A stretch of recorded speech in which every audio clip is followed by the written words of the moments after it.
नमस्कार मित्रांनो, मन धागा धागा जोडतो नवा या मालिकेच्या आजच्या भागामध्ये आनंदी आता घर सोडून चाललेली असते. तिला आता मनोजबद्दल सगळ्या गोष्टी आठवत असतात, की मनोजने जे काही तिला म्हणाला होता, की तू इथे राहायचं नाही आणि तुझा जगण्याचा हक्कसुद्धा नाही, कारण तू माझ्या घराचं वाटोळं केलं आहे आणि तुझ्यामुळेच मी आज रस्त्यावर आलो आहे. आता असा विचार करत असताना ती मनाशीच ठरवते, की खूप लांब निघून जायचं, कारण माझं या जगात कोणीही नाही. मी आता आयुष्यभर कोणालाही तोंड दाखवणार नाही, असं म्हणून ती पुढे पुढे एकटीच चाललेली असते. तेवढ्यात अंशुमन तेथे येतो. तिच्या खांद्यावर हात ठेवतो आणि तिला म्हणतो, चल माझ्याबरोबर. मी तुला सांगितलं होतं ना की तुझं कोणीच नाही आहे. तेव्हा आनंदी म्हणते, तू इथे काय करतोयस? तू माझ्या अगोदर तूच माझ्या आयुष्याची राखरांगोळी केलीस, तुला माहिती आहे ना? तर आता आनंदी म्हणते की मी तुझ्याबरोबर कुठेही येणार नाही, मला सोड. तरीही तो खेचत खेचत आता आनंदीला घेऊन चाललेला असतो. त्याच्यावर आता खूप काही ती ओरडत असते आणि त्याच्यापासून सुटकायचा प्रयत्नसुद्धा करत असते. तो तिला म्हणतो, तुझ्या घरातून हुसकावून लावलं ना तुला, आता माझ्याशिवाय तुला पर्याय नाही. चल तू माझ्याबरोबर. तुझ्या आयुष्याची राखरांगोळी करण्याचा अधिकार आता मला मिळालेला आहे. आणि हे बघ, तू गुपचूप माझ्याबरोबर चल. तू माझ्या आयुष्याची राखरांगोळी केली ना, मग मी तुझ्या पण करणार. तुझ्या आयुष्यात आग देखील मीच लावली आहे आणि तुझ्या घराला आग देखील मीच लावली आहे. तर आनंदीला खूप मोठा धक्का बसतो. ती म्हणते, तू काय केलंस? तूच माझ्या घराला आग लावलीस? तेव्हा तो म्हणतो, हो मीच.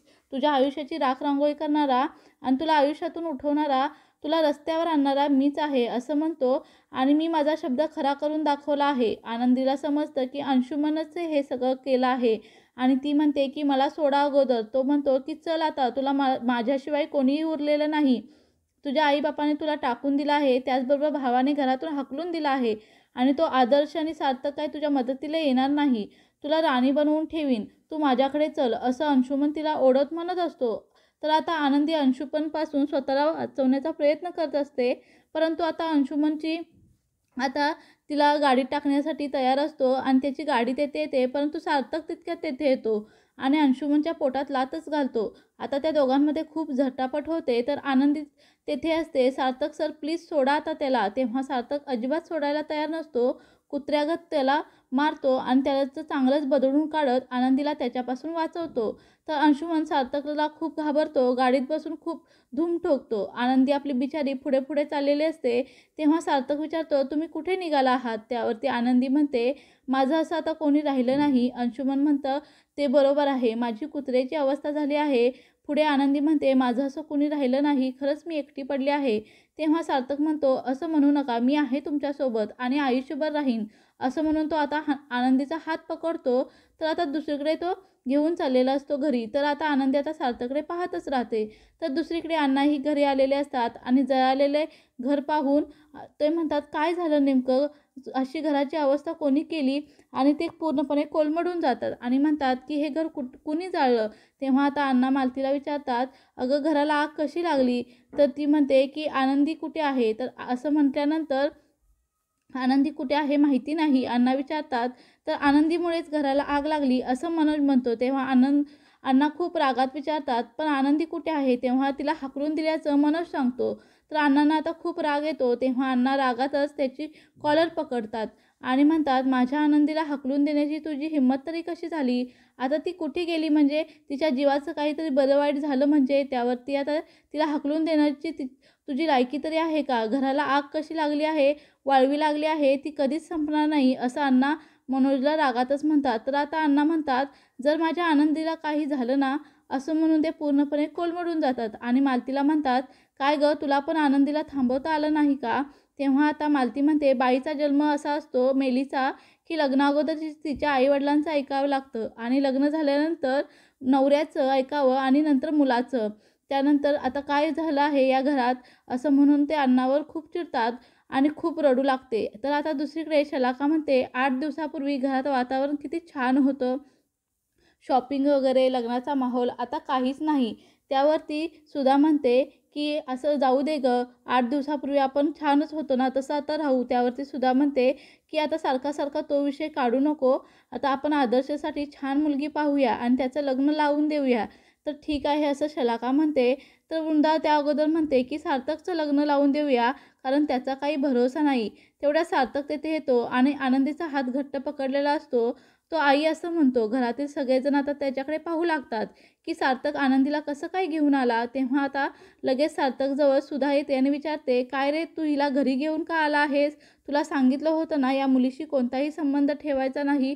त्यावरती सार्थक म्हणतो, "मी ठेवणार, कारण त्यांचा घरी मोठा खूप प्रॉब्लेम झाला आहे आणि त्यांच्या घराला आग लागली आहे. म्हणून मी तिला मदत करण्यासाठी इथे आणलं आहे, बाकी काहीच नाही.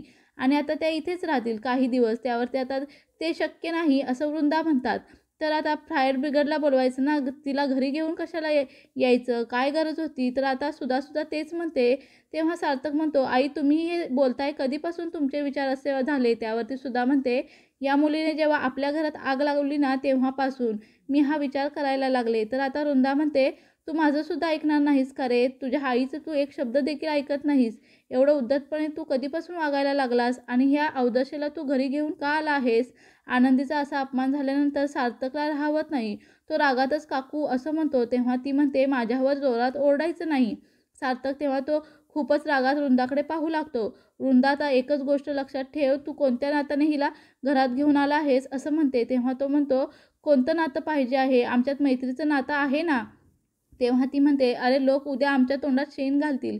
एक मुलगा एका मुलीचा हात पकडून घरी घेऊन येतो, तेव्हा 4 लोक विचारतात की यांच्यात नेमकं नातं काय आहे?" तर सार्थक आणि आनंदीचा हात पकडतो आणि बाप्पासमोर घेऊन येतो आणि तिला म्हणतो की "मी तुमच्या सन्मानाला कधीच ठेच पोहोचू देणार नाही. तुम्ही अजिबात टेन्शन घेऊ नका." म्हणून तो घरातील सर्वांसमोर तिच्या भांगेत कुंकू भरतो आणि म्हणतो, "आजपासून ही माझी धर्मपत्नी असेल." त्यानंतर तिच्या गळ्यात तो मंगळसूत्र देखील घालतो. आता सार्थकने आनंदीबरोबर लग्न केल्यामुळे घरातील सर्वांच्याच पायाखालची जमीन सरकते. तेव्हा सुधा म्हणते, "हे काय केलंस सार्थक तू?" तेव्हा वृंदा देखील म्हणते, "अरे, लाज नाही का वाटत असं करायला?" त्यावरती सार्थक म्हणतो, "आजपासून ही माझी धर्मपत्नी आहे आणि माझ्या बायकोच्या विरोधात एक शब्दही मी आता खपवून घेणार नाही." तर आता केदार म्हणतो की "हे सार्थक, तू चुकीचं केलं आहेस." तर सार्थक म्हणतो, "तुम्ही आमच्यामध्ये बोलू नका. आता माझ्या नवऱ्याचा अपमान माझ्या बायकोचा अपमान करायचा नाही." तर शलाका म्हणते, "तूही माझ्या नवऱ्याचा अपमान करायचा नाही." तर सार्थक म्हणतो, "अगं, तुझ्या नवऱ्याला सांग, जावई आहेस तर जावयासारखा राहा." केदार आता चांगलाच अपमान झालेला असतो, त्यामुळे केदार आपला गप्प बसतो. तर आता इकडे त्यानंतर सार्थक आनंदीचा हात पकडतो आणि तिला रूममध्ये घेऊन येतो. आनंदीला आता सगळं काही आठवत असतं की कशाप्रकारे मनोजने चुकीचे आरोप लावले आणि सार्थक आनंदीला पाणी देतो आणि तिच्याजवळ बसायला जातो. तेवढ्यातच आनंदीच्या हातातून ग्लास खाली पडतो. सार्थक ते पाणी आता व्यवस्थित स्वच्छ पुसून घेतो आणि आनंदीला म्हणतो, "हे पहा, जे काही झालं ना ते अगदी अचानक झालं. मलाही माहिती आहे तुम्हाला आवडणार नसेल, पण तुम्ही काळजी करू नका. माझी बायको म्हणून तुम्ही नाही राहिलात ना तरी चालेल. आपल्यामध्ये मैत्रीचं नातं जपूया. आपण घरातील सर्वांसमोर फक्त नवरा-बायको म्हणून राहूया आणि मी तुमच्यावर कधीही नवऱ्याचा हक्क दाखवणार नाही आणि मला घरातील सर्वांना खरंच खूप राग आला होता. तुमच्या विरोधात असं बोललेलं मला आवडत नाही. त्यांना माहिती आहे ना माझं तुमच्यावर किती." असं म्हणून अगदी तो शांत राहतो. आनंदी आता त्याच्याकडे पाहतच राहते. तर दुसरीकडे सावंत काकू अण्णा आणि मालतीसाठी चहा घेऊन येतात आणि ते दोघेही ते घेत नाहीत. म्हणतात, "आमची लेक कुठे आहे काही माहिती नाही." आणि त्यांचा आता पत्तासुद्धा लागत नाही. तर आता मनोज म्हणतो, "तिला जाऊ दे, कुठे जायचं आहे तिकडे." तर लीना म्हणते की सार्थक सरांचा फोन आला होता. आनंदी त्यांच्याबरोबर आहे, त्यांच्या घरी. तेव्हा मनोज म्हणतो, "पाहिलंत का अण्णा, तुम्ही मला बोलताय? अहो, ज्या घरी लग्न मोडलं त्याच घरी जाऊन ती बसली आहे अगदी सुखात आणि तिने आपला जरासुद्धा विचार केला नाही." तर आता लीला म्हणते की "तुम्हीच त्यांना पाठवलं ना घरातून बाहेर." तर अण्णा म्हणतात, "अरे नराधमा, कुठे पाप फेडशील आणि कोणत्या जन्माचा तू वैर घेतला आहेस आणि एक शब्द देखील तू बोलू नकोस." मित्रांनो, पुढील भागामध्ये सार्थक सुधाकडे जातो आणि म्हणतो, "मला तुमच्याशी बोलायचं आहे." ती म्हणते, "आज कोणालाही आजपासून तुझ्या आई तुझ्यासाठी मेली आहे. माझं नावसुद्धा तू घ्यायचं नाहीस." तर अशा मालिकेचे पुढील भाग पाहण्यासाठी चॅनेलला नक्की सबस्क्राईब करा आणि व्हिडिओ आवडल्यास लाईक, कमेंट, शेअर करायला